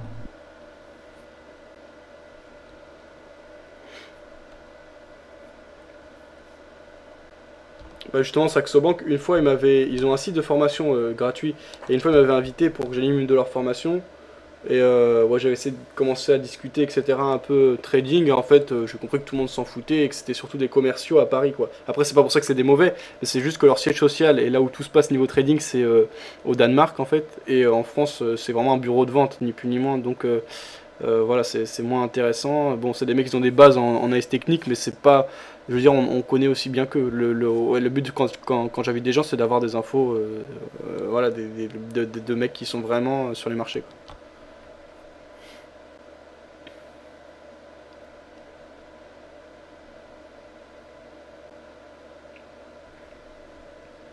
T'as Jean-Pierre Missonnier sur Saxo, qui est quand même un bon trader, hein, puisqu'il fait des émissions tous les mercredis, si je me rappelle bien, tous les mercredis matins sur BFM. Ah ouais, bien sûr, je suppose. Moi, je te dis juste mon expérience que j'ai eue, mais je suppose qu'il y a des bons traders parmi eux, donc je vais justement leur faire la demande, on verra ce qu'il en est. Essayez de contacter Valérie Pérez chez Deutsche Bank. Voir Natacha Valla aussi, chez Goldman. Très bien. Tu me parles de traders qui font 2000 € à l'heure? Non. Mais ce serait bien que tu les mettes après sur Skype, histoire qu'on les voit un petit peu, quoi. C'est des jolies femmes, en fait, qui sont dans ce milieu. Ah ouais, c'est vrai? Bah, Valérie Pérez, tu l'as jamais vue sur BFM Business? Non. Branche un peu ta télé, hein. Mais justement, toi, Luigi, qui est au contact à chaque fois de traders vraiment expérimentés et qui font vraiment partie du milieu, essaye de faire du lobbying pour l'émission. Que dalle. Tu te démerdes. Et je te donne une commission Que dalle. de 4000 euros. De 4000 euros. Avec qui je suis, moi, avec ceux avec qui je traite, c'est surtout des particuliers, hein, donc après les autres,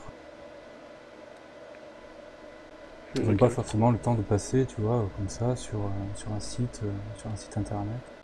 Bah, je sais bien. Qui n'a pas forcément une grande écoute, comme peut avoir, par exemple, CNBC, Bloomberg ou BFM Business, quoi. Oui, je sais bien, ne t'inquiète pas, je sais très bien. Après, effectivement, plus au niveau des brokers, parce que les brokers, ils recherchent quand même des clients, donc c'est sûr que ça les intéresse beaucoup plus eux.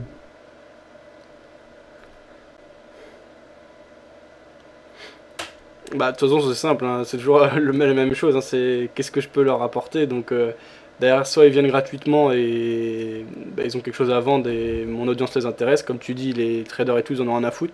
Soit je les paye, ça m'est déjà arrivé de payer des personnes, mais je les paye, je vais les payer 50 euros pour l'intervention d'une heure. Bon, un vrai trader, il s'en fout, tu vois, de toucher 50 euros. Donc, c'est pour ça que c'est pas évident de faire venir des gros, à part quand ils bossent chez des brokers.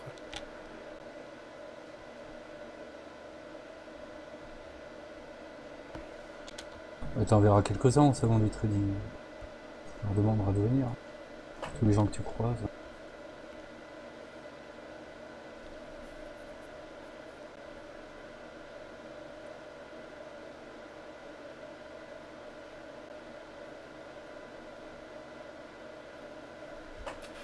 Bon, bah, c'est pas folichon, hein, sans les Américains, là, y a pas beaucoup de. Allez, on y croit. Un petit 100 lots là par personne sur le Mumble là, sur les HKD. Toi, tu veux vraiment t'en débarrasser, hein, du SDHKD là. Ah, mais là ça arrange, ça bouge pas donc.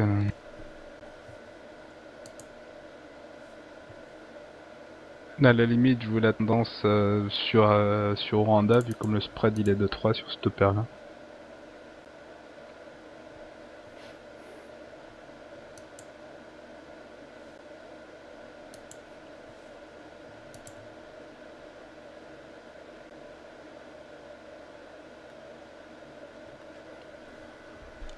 Et Mathie, ouais, donc tu dis depuis que tu utilises les bandes de Bollinger, toi ça se passe beaucoup mieux pour ton trading?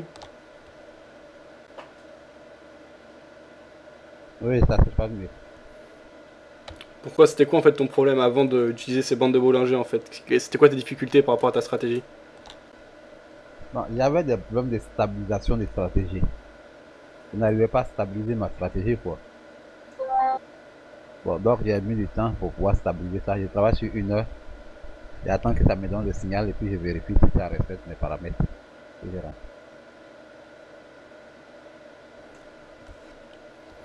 Ok, mais tu utilises, parce qu'il y a beaucoup de manières d'utiliser les bandes de Bollinger, soit en utilisant signal de continuité, par exemple pour prendre une position en cas de cassure de la bande haute ou de la bande basse, soit justement on peut l'utiliser comme indicateur de zone de résistance et de support pour jouer des phases de rebond, en jouant la réintégration justement de l'espèce de, comment on peut appeler ça, le canal formé par les bandes de Bollinger, en tout cas la zone normale quoi, entre les deux bandes de Bollinger. Comment tu utilises ça? Plutôt comme un indicateur de poursuite de tendance ou comme un indicateur qui donne des zones de rebond?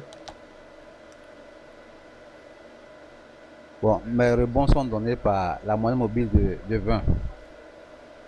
Une moyenne mobile de 20. Donc, il passe par il prend la moyenne mobile, comme on appelle, la bande de Bollinger comme un indicateur de tendance. Et puis j'utilise les moyennes mobiles de 20 pour pouvoir faire les rebonds. C'est tout.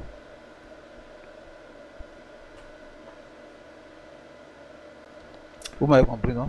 Ouais, bah après, donc ça c'est pour tes prises de position. Donc tu dis tu rentres dans le sens de la tendance sur phase de rebond si j'ai bien compris. Et au niveau de tes stop loss et take profit, ou la gestion de tes points sortis en tout cas, comment ça se passe?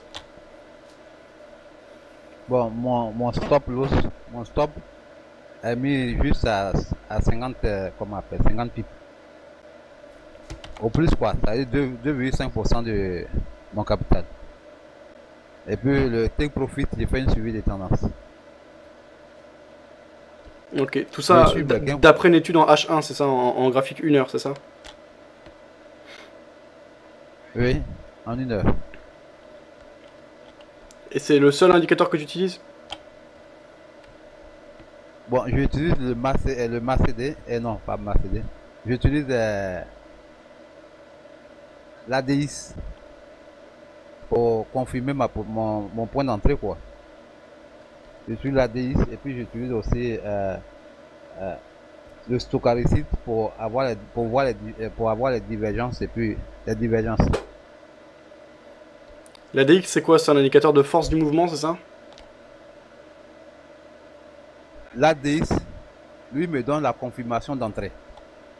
Au fait, c'est juste pour avoir la confirmation. Comment c'est-à-dire en fait sur quoi je connais l'ADX de nom, je l'ai jamais utilisé. Il me semble qu'on m'avait dit que c'était un indicateur qui indiquait la force du mouvement. Mais est-ce que tu sais sur quoi est basée sa formule de calcul et en gros en quoi il est censé donner la force du mouvement et permettre de valider ou d'invalider un signal?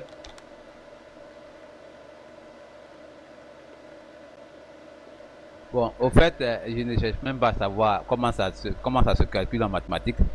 Mais toujours est-il dit que quand la force du signal est donnée, c'est-à-dire que quand l'ADX même traverse le 20, la ligne 20, alors déjà, je suppose que je suis déjà en force d'entrée dans le marché. Donc quand la bande de Bollinger me vérifie les mêmes conditions, donc je rentre dans le marché directement. Voilà. Et puis maintenant, la moyenne mobile de 20 me permet de prendre le rebond.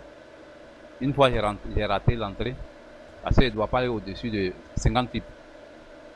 Une fois j'ai raté l'entrée, j'attends maintenant sur le rebond pour pouvoir rentrer. Ça, c'est la moyenne mobile de 20 qui me donne. Bon, maintenant, pour le fond des tendances, c'est la moyenne mobile de 100 me donne le fond des tendances. Quoi. Ok.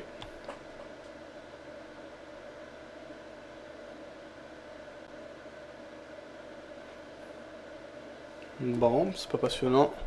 Et avec ça, je m'en sors bien. Ok, bah c'est bien, Machi. Ouais, c'est l'important, c'est d'être bien avec son approche. Il y en a parmi vous qui connaissent Romain de la Crétaz ou pas? Pas personnellement, non. Parce qu'en fait, je me suis un peu intéressé à ces vidéos la dernière fois et c'est super commercial, genre vraiment agressif. Alors je sais pas ce qu'il y a derrière. Je sais qu'il faisait des webinaires vraiment pour traders forex. Je sais pas si c'est vraiment un bon trader. Est-ce qu'il dit... Ah oui, il bosse aussi avec l'Institut de la Bourse. Mais genre, ouais, c'est vraiment très très commercial. Ouais, il parle d'acquérir la liberté financière et... Ouais, je sais pas s'il y en a qui ont suivi ces vidéos, mais c'est bah, vraiment ouais, il est très très commercial, on va dire. Je sais pas si le mec derrière est vraiment bon ou si c'est juste un vendeur.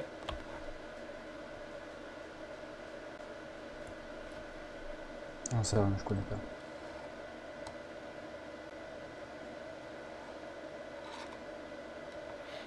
Mais je pense que c'est un bon, hein, quand même. Peut-être une connaissance qui le connaît. Mais je me renseignerai si tu veux, mais je te garantis rien.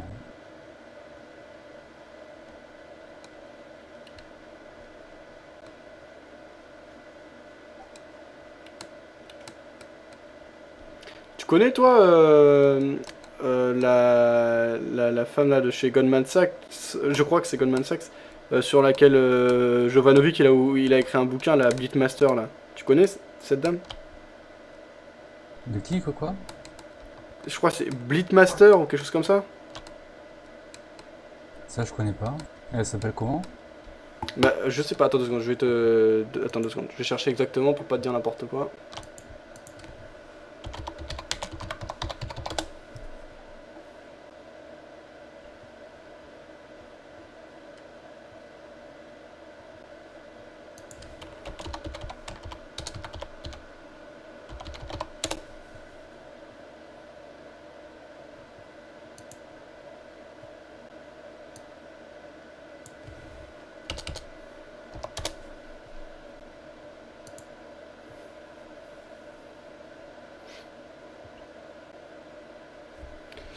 Ouais, donc voilà, sur Wikipédia, ils disent Blythe Sally Jess Master, né le 22 mars 1969 à Oxford au Royaume-Uni, est un opérateur de marché de la banque JP Morgan, actuelle JP Morgan Chase, donc c'est pas du tout Goldman, hein, qui a eu la première idée en 94 du principe des crédits défaut swap, donc c'est des CDS ou couverture de défaillance.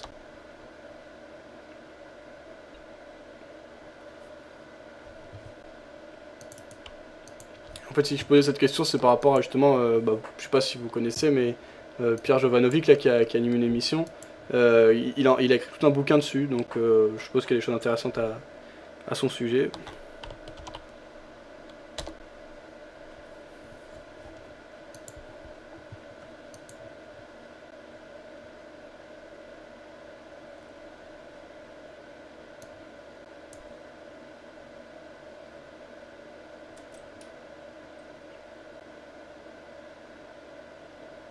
Non, je connaissais pas.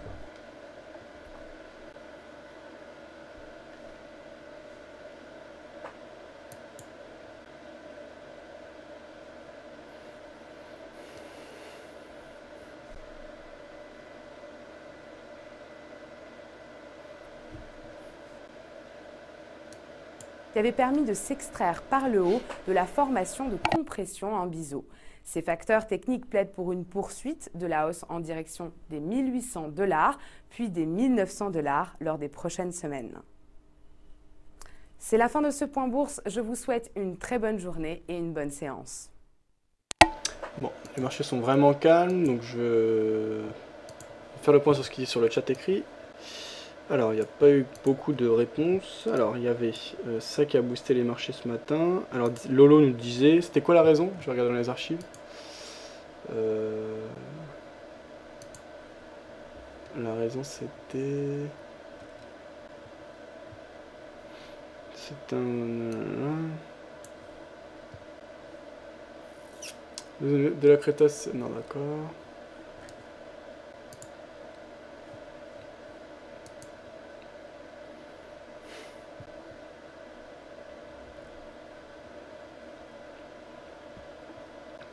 US a fermé, ça on avait vu. Le peuple mondial on est en haut. Oh là là. Réponse à 22h. Voilà, Bogas on avait vu, ok. Je vais installer ça, je tiendrai au courant. Pour installer MT4. Je suis sur Mac et j'utilise Crosser pour pouvoir utiliser MT4. Ça on avait vu. Fab, Trader M5 c'est mieux qu'en M1, disait Trend. Je te suis sur euro-dollar, Fab, disait Nico. Alors moi j'invite personne à me suivre, hein. Je donne mon avis, je suis qu'un présentateur, je prétends pas être meilleur trader qu'un autre. Chacun pense à ses responsabilités, j'ai pas le droit de donner de conseils, il faut des licences pour ça en France. Donc ce que vous voyez c'est simplement mon avis. Voilà. Ça on avait vu. J'ai besoin de short pour le moment, disait The King, tout dépend de ce que tu vas chercher. Cash pour le moment. Tu risques 20 pips pour combien de profits? 10 ou 20, ça on avait vu, ok. Amateur qui nous disait, si ton trade part gagnant de 9 pips et qu'il se retourne, que fais-tu? Coupes-tu ou laisses courir? Perso, je coupe rapidement, pour moi c'est loupé, je l'accepte. Trade par gagnant de 9 pips et qu'il se retourne, que fais-tu? Ouais, bah, moi en l'occurrence j'ai laissé courir Amateur, on était gagnant tout à l'heure, donc je pense que le mouvement baissier peut se poursuivre davantage. Actuellement on est toujours au sein du canal haussier de fond, à court terme en M5. On voit sur mon graphique qu'on a ce support oblique haussier en violet qui apparaît, également support horizontal. Si on parvient à casser cette zone, qui sera à la fois une zone de support horizontal et oblique, donc ça renforcera la crédibilité de la cassure, j'aurai davantage confiance dans la poursuite de la baisse et de la phase de correction. Donc pour un retour, pourquoi pas vers la R2, voire vers les 23.6, qui serait les 1.32 environ. 1.32, 1.32.10, 1.32.15, voilà, dans cette zone-là. Donc on verra ce qu'il en est. Pour le moment, en tout cas, je reste vendeur. Voilà. Hop. Allez, petit lot sur le câble, des Pip Surfer. Nico qui disait contre la tendance, mais la MM20 est cassée. T'as raison, Fab, salut à vous tous. C'est quoi l'adresse Mumble, please? Alors, voilà, VET avait un lien. Merci, je suis d'accord avec Luigi. Short sur euro-dollar à 1.3256. Euro, livre sterling 0.8355. Stop sur les derniers plus hauts respectifs. T'as raison, Fab, c'est un point haut. 1.3280. Bonjour à tout le monde, disait Roots, salut Roots. Ce qui nous disait, tu peux me dire où sont tes points pivots les plus hauts sur euro-dollar. Alors moi mon point pivot sur l'euro-dollar, pour te répondre, il est à 1.3150 et mes plus hauts de la journée ils sont à 1.3276. Ma dernière résistance, la R3 est à 1.3268. Voilà pour te répondre précisément. Ça on avait vu. Tu me dis où sont les points, ça on avait vu. Sell short sur NZD USD à 0.84 disait Roots. Hermès qui me disait, vous savez pourquoi le franc suisse bouge autant? Non, alors j'ai pas vu qu'il avait bougé particulièrement. Euro franc suisse. On a eu une baisse et en M1 on a eu du mouvement plutôt haussier. Je sais pas pourquoi ça bouge, mais en tout cas je suis acheteur hein, sur l'euro franc suisse. Dans le cadre du compte moyen terme, les intérêts sont dans mon sens. On est à 1.71, donc je suis toujours positif par rapport à cette position.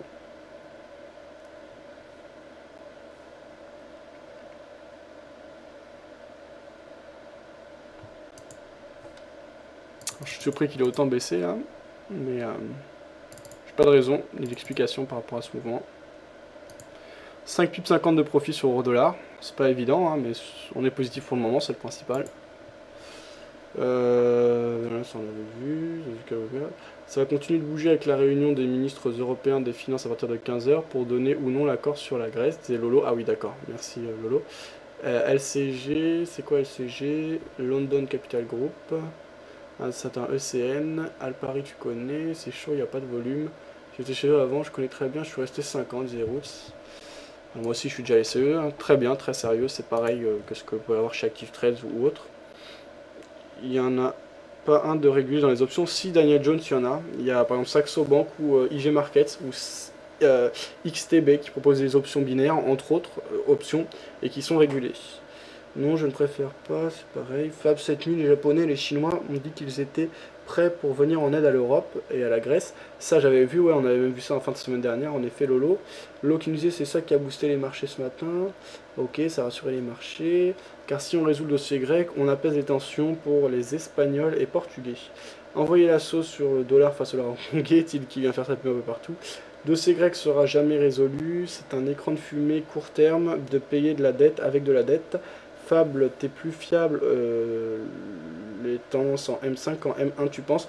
Je pense pas spécialement. Comme j'ai dit, pour moi, c'est pas ça le marché, c'est pas des unités de temps. Le marché reste le même. Ça me permet M5 d'avoir plus de recul. Et vu mon plan de trading, c'est pas utile d'être en M1, donc je suis plus à l'aise en M5 en l'occurrence. Ça on avait vu, le dossier grec jamais résolu, c'est un écran de fumée, ok. Arrêtons de se leurrer, même si les marchés sont haussiers, la question de fond reste la même. Pas plus qu'un particulier qui prend un crédit pour rembourser son ancien crédit. Les particuliers qui font ça finissent en commission de surendettement, mon cher. Bah, c'est déjà le cas, hein. Ils ont effacé 70% de leur dette, hein, les créanciers. Donc voilà, c'est déjà la faillite. Hein. C'est juste mathématique, je sais, c'était ironique. Et il y a une autre raison, c'est que l'argent qui les sauve, il vient d'où? Il vient d'autres pays qui sont eux-mêmes endettés. Disait Route, ça je suis d'accord. Juste une énorme blague. Pas faux. Pas de volume, pas de short pour le moment. Disait The King. Oui, ça nous intéresse. Les brokers français sont localisés seulement sur Paris. Il n'y a pas de brokers français, Trend. Ils ont juste leur bureau sur Paris, mais c'est que des bureaux de vente, comme j'ai dit. C'est pas des bureaux vraiment de trading et de gestion de couverture ou de choses comme ça. Il n'y en a pas, je crois, en France. Pour des raisons, je pense, de fiscalité. On avait posé la question d'ailleurs là-dessus et c'était la réponse qui était majoritairement ressortie, mais on ne sait pas exactement pourquoi. La régulation, c'est pas simple à avoir et puis je pense fiscalement, il n'y a aucun intérêt. Pas grave. Blabatra. Lolo qui nous dit Fab, la journée, tu vas fatiguer. Tu devrais faire 9h, 11h30 et 14h, 17h avec l'ouverture des différents marchés. Fais venir des gens comme Nicolas jeudi. Fab, il y a des brokers dans le sud de la France. Oui, il y en a un à Nice, FX Pro. Si t'en as d'autres, n'hésite pas. Salut les gens, salut Féfé, ça va? Oh, Hélène est de retour, c'est bien tout ça. Les plus belles, ce sont les journalistes de Bloomberg, que des canons. Oui, après, c'est sûr qu'au niveau des journalistes, en général, ils prennent pas les plus moches. Mais bon. Après, sur les marchés, bon, c'est bien d'avoir des belles femmes, mais chaque chose en son temps sur les marchés, c'est la guerre avant autre chose. On va voir ce qu'il nous disait. Oui, Thiel qui nous disait, ils savent ce qu'il faut faire pour avoir de l'audience. Oui, après, c'est sûr que c'est mieux de regarder une belle blonde présentée que... Bref, vous avez compris. Celle de Wall Street la mieux... Alors, j'ai jamais vu. Moi, j'avoue, je regarde pas les chaînes. Samy, je sais pas quoi sur Bloomberg. Elle est trop bonne, disait bébé. Fredo qui me disait, on pourrait appeler Jérôme Carviel aussi. Tout à fait, ouais, mais non, il est en prison, Jérôme Carviel. Non, non, pas appeler, je vais envoyer des messages à tout le monde de toute façon. Même des gros traders, et puis voilà. Kweko qui nous dit, Kweko Ado Boli. C'est pas le mec d'UBS, ça? De la Crétas, c'est comme Belkayat, du marketing, disait Lolo. Ouais, je suis d'accord, moi, je me méfie toujours quand c'est trop commercial, hein, trop marketing. Un vrai trader, normalement, il fait ses sous sur le marché. Qu'on fasse de la formation en plus, je peux comprendre, pour arrondir ses fins de mois, parce que ça fait un revenu plus stable. Mais être vraiment trop agressif, je me méfie tout le temps. Que pensez-vous du centre de gravité de Belkayat? Intox ou utile? Ne serait-ce pas pareil que les bandes de Hearst? C'est pas mal, ça donne des zones de résistance et de support, ni plus ni moins. C'est-à-dire que faut pas prendre ça comme un indicateur suffisant. Prendre ça comme un indicateur comme un autre. Hein. Et prendre du recul par rapport à ça, et c'est pas une technique miracle. Et c'est pas ce qui fera un bon ou un mauvais trader. Fefe qui nous dit la Madame Master est responsable de 1800 traders sur les matières premières chez JP Morgan. Ok, merci Fefe. The King qui nous dit pas de volume US fermé, voilà pourquoi pas de tendance. Oui, en effet. L'eau qui nous dit le centre de gravité ne permet pas de faire du day trading car c'est un indicateur qui repeint les mouvements. Bon, après, c'est. Ouais. Comme je dis. Même les enveloppes de Hearst, Fab, pour donner des conseils, il faut une licence. Tu dis qu'il faut être conseiller en investissement financier, bac plus 3 en éco. Peut-être Trend, mais moi je donne pas de conseils de toute façon, donc j'ai pas le droit de le faire et je le fais pas. Je donne mon avis, je dis ce que je fais. Après, chacun prend sa responsabilité. Merci Fab pour la R3, disait The King, pas de problème. Alors après, il y a sûrement des choses qui sont dites depuis, là sur le chat écrit, je vais pouvoir faire le temps de faire le point sur tout. Ah, il n'est pas en prison, Jérôme Caviel, ok, je savais pas. Ok, donc voilà, j'ai fait le point. Alors ce qu'on va faire, c'est qu'on va écouter zone euro. Alors on va écouter le point fondamental réalisé par Xerfi, notamment Alexandre Mirly-Courtois, à propos de la France dans la zone euro qui, de près de lui, est prise dans un étau. On écoute ça, c'est un point de vue donc fondamental sur la France et l'euro. L'année 2012 est celle de tous les dangers pour la zone euro. Une zone euro passée sous leadership allemand. Et la position allemande sur la politique économique à mener tient en un mot, un seul, orthodoxie. Traduction. 1. Impossibilité pour la Banque Centrale Européenne de monétiser directement la dette publique. 2. Généralisation de la règle d'or par les États membres, quitte même à l'inscrire dans les constitutions.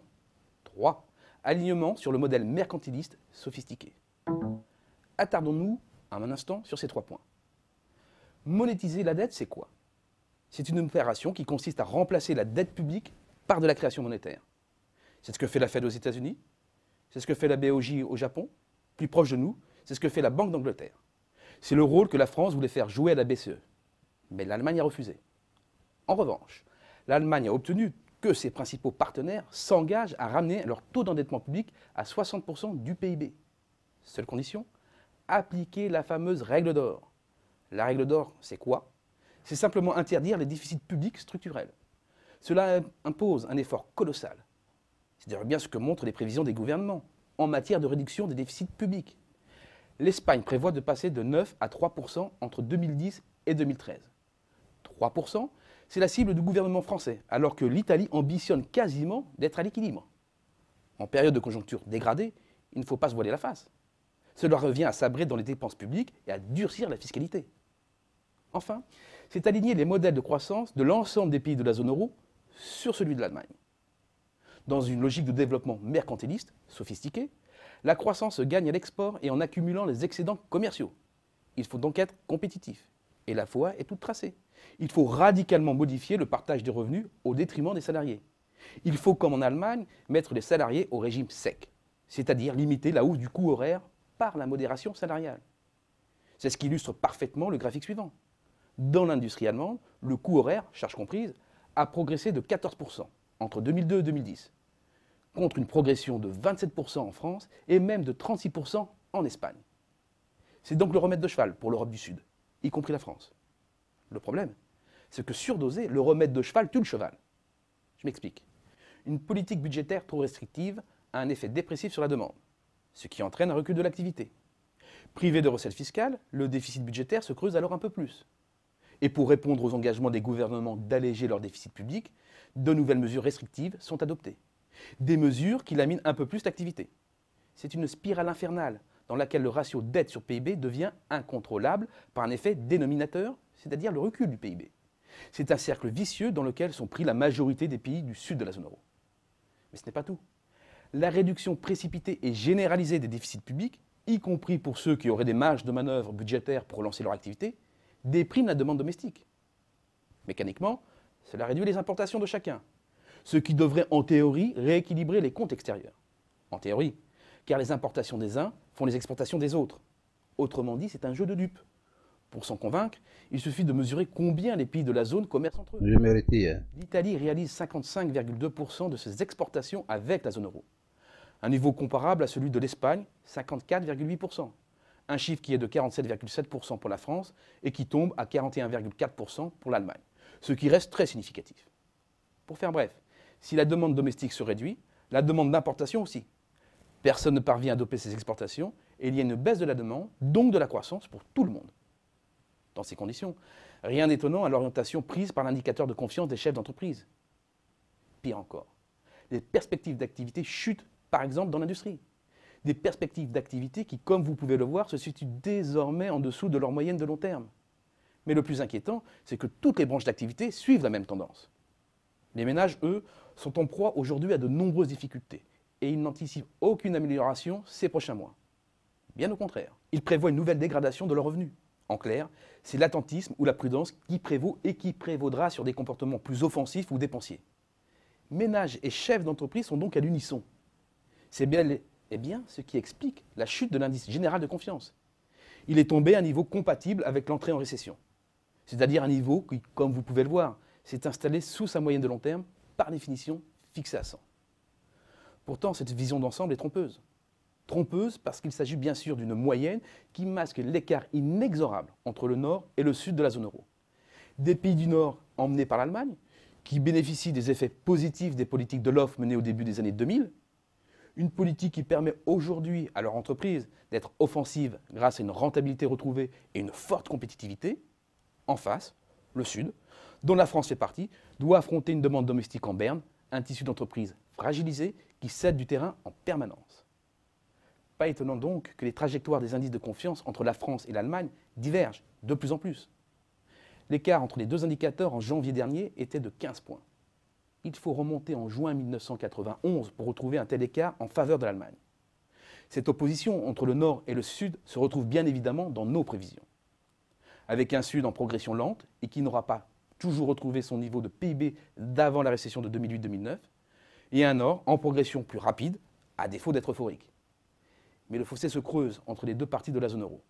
Selon nos prévisions, l'Allemagne devrait nettement faire la course en tête de tous les grands pays en 2012 comme en 2013. Pour les pays du Sud, aucun ne devrait pouvoir dépasser le seuil symbolique de 1%. Une déception. Surtout, c'est insuffisant pour espérer une quelconque amélioration des marchés de l'emploi. Et à plus long terme, parmi les pays du Sud, c'est bien la France qui semble la moins bien armée pour remonter la pente. Dans le haut de gamme, les positions vont rester prises par les pays mercantilistes du nord de l'Europe. Mais la concurrence va s'intensifier avec les entreprises italiennes, espagnoles, voire grecques, qui, à force de déflation salariale, redorent très rapidement leur compétitivité. Des pays dont les productions sont en concurrence frontale avec celles des entreprises françaises. Et la pression va s'intensifier aussi avec la Chine, qui est en phase de transition et se déploie désormais dans des activités à plus forte valeur ajoutée. Enfin, l'entrée de gamme sera sous la domination des pays mercantilistes émergents, Vietnam, Indonésie, Bangladesh. La France est donc prise en étau. Cela explique pourquoi, dans les prochaines années, son redressement sera plus difficile que celui de l'Espagne ou de l'Italie.